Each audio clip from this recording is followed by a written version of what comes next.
चाहता हूं कि आप लोग सब मिल करके यहाँ पर क्षमा मांग रहे हो, लेकिन आपने कभी उन लोगों से कभी क्षमा मांगी है जो जिनके ऊपर बहुत बड़ा संकट आया और बहुत सारा अन्याय अत्याचार हुआ और वह अन्याय अत्याचारों के शिकार हुए हैं। ऐसे हमारे इस देश में बहुत सारे लोग हैं और बहुत सारी माताएं बहनें हैं। कभी हमने आपके उस प्रसंग के ऊपर अपने याद किया है? क्योंकि जिस प्रकार बांग्लादेश में जिस प्रकार उन हिंदुओं के साथ अन्याय अत्याचार हो रहा है, वहाँ माँ बहनों के साथ जो अन्याय हो रहा है, कभी उनके साथ खड़े होकर के उनके दुख दर्द बांटने का कभी हमने विचार किया? उनके दुख समाप्त करने के लिए कभी हमने कुछ सहयोग करने की बात करी है? कभी हमने इस हिंदू समाज को लेकर के जो बातें आती है सामने, कई बार ये प्रसंग आता है कि अब हिंदू समाज में ऐसे बहुत सारे लोग हैं और बहुत सारे माता बहनें हैं जिनके साथ अन्याय और अत्याचार हुआ। अभी अभी घटना हुई कलकत्ता में, एक डॉक्टर नर्स के साथ जो घटनाएं हुई आप जानते हो, लेकिन कभी हमने ऐसी माँ बहनों के साथ कभी क्षमा का भाव किया है?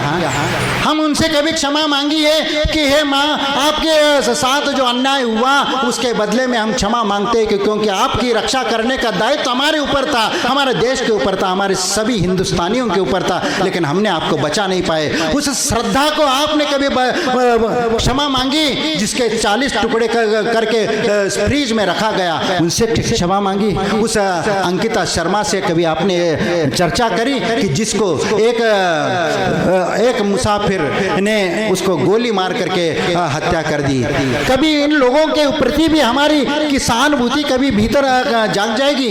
मैं तो आप लोगों से यही कहना चाहता हूं कि जब तक हमारे भीतर से प्राणी मात्र के प्रति कल्याण की भावना नहीं होगी और उनको क्षमा का भाव जब आपके भीतर नहीं आएगा, तो आपस में कितना भी क्षमा मांगते रहो और कुछ भी करते रहो, तो इस प्रकार हमारा आत्मा का उद्धार नहीं होने वाला। और इसीलिए मैं भजन लाल जी से भी मैं एक बताना चाहता हूं कि आप तो भजन लाल हो, क्योंकि हम भी भगवान की भक्ति करते, स्तुति करते, भक्ति करते और सब कुछ करते हैं, और इसीलिए आपका नाम जो है भगवान के साथ जुड़ा हुआ है, क्योंकि हम भगवान की भक्ति करते हैं तो हमारे साथ भी वो लाल आना चाहिए, ताकि वह हम भजन के लाल बन करके भगवान की भक्ति करके इस संसार सागर से पार होने का अपन भाव करें। और इसी प्रकार हम ये भावना भी करते हैं क्योंकि संसार में अनंत काल से व्यतीत हो गए, लेकिन आज तक हमने अपने आत्मा को पहचानने का हमने प्रयास नहीं किया। और मैं वैसे आज तक कभी अपना परिचय कभी दिया नहीं, लेकिन भजन लाल जी से मैं अपना परिचय देना चाहता हूं कि मैं महाराष्ट्र का रहने वाला हूं और मैं भी संगठन में काम कर चुका हूं, क्योंकि वहां संगठन में तो आरएसएस के लोगों के बीच में ही मैं रह करके पला बड़ा हूं, और इसीलिए मेरे भीतर भी वह राष्ट्रभक्ति जगी है और है। इसीलिए मैं आप लोगों से भी कहना चाहता हूं, क्योंकि आप लोग सिर्फ जब हिंदू शब्द आता है तो हिंदू शब्द को लेकर के बहुत सारे लोगों में ये विसंगतियां हैं, क्योंकि हिंदू शब्द आते ही कहते हैं कि हम जैन है, बौद्ध है, ईसाई है और भी जो सिख है, ब्राह्मण है, क्षत्रिय है, जाट, इस प्रकार कई बार जातिवाद में बट करके हम अपने देश को किस स्तर पर नीचे गिराने का प्रयत्न किया है। जाति, पंथ और पंगड़ में जब तक हम बटे रहेंगे तब तक कभी भी हमारा देश का उद्धार नहीं होगा। यदि देश का उद्धार चाहते हो तो हमें एकजुट आकर के एक स्थान पर रहने की आवश्यकता है। और हिंदू शब्द की बात आती है तो हिंदू शब्द को हमें समझने की आवश्यकता है। सिर्फ जीने की ये कला नहीं है, क्योंकि जीने की कला यदि हम कहते हैं तो इसमें एक वर्ग कहता है तुम तो ऐसा खाते हो तो हम ऐसा भी उल्टा भी खाते हैं,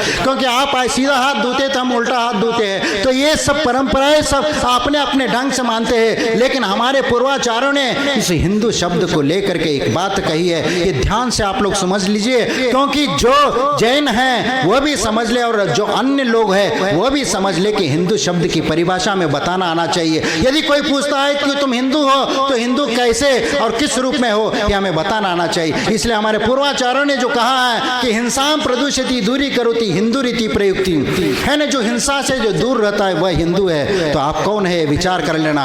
और यदि अपने आप को यदि और हिंदू शब्द है तो हिंदू शब्द को लेकर के किसी के मन में ये भ्रांति हो सकती है कि कोई जो जाति पंथ पंगड़ होगा, लेकिन आप ये बता दीजिए जिस प्रकार सिखों की पहचान होती, ब्राह्मण की पहचान होती या किसी जाट या किसी गुजर की पहचान होती है या किसी यादव की पहचान होती है तो एक वर्ग समुदाय सामने आ जाता है। लेकिन आप ये बता दीजिए कि हिंदू कहने से किस वर्ग समुदाय के सामने आ जाता है। कभी विचार करिए कि ये हिंदू शब्द क्या है। हिंदू एक हमारी संस्कृति है, हमारी सभ्यता है, और इस संस्कृति और सभ्यता को हमें आत्मसात करके हमें चलना पड़ेगा, तभी हम देश को बचा पाएंगे, अन्यथा हम देश को नहीं बचा पाएंगे। इसीलिए हमें देश को बचाना चाहते हैं तो इस संगठन के भीतर हमें आना पड़ेगा, क्योंकि हम एक सूत्र में बंद करके चलना पड़ेगा।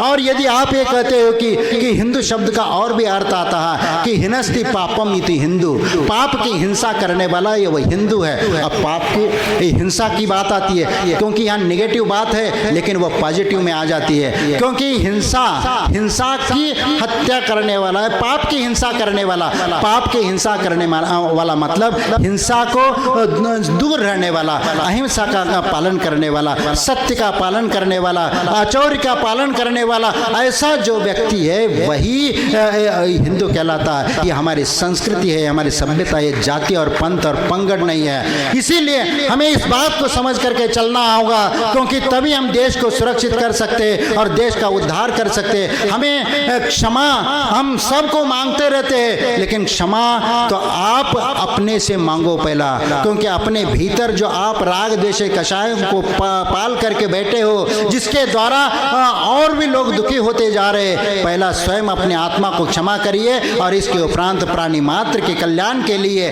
आप उनसे भी क्षमा मांगिए कि यदि जाने अनजाने में भी यदि हमसे कोई भूल हुई हो या कोई गलती हुई तो उसके लिए क्षमा करे और क्षमा भाव रखे। इस प्रकार का ही हम मोक्ष मार्ग पर चल करके अपना आत्मा का कल्याण करना चाहते हैं। और इसीलिए मैं भजन लाल बहुत अपना समय निकाल करके यहाँ पर आए हुए, उनके बारे में कितना ही कहीं प्रशंसा करें उतना कम है। इसीलिए जो यहाँ पर अमूल्य समय निकाल करके वो यहाँ पर आए और क्षमावानी पर्व को आनंद संपन्न मनाने उनका जो योगदान रहा, उसके लिए जितना भी प्रशंसनीय करे उतना कम है, क्योंकि समाज उसको उस प्रकार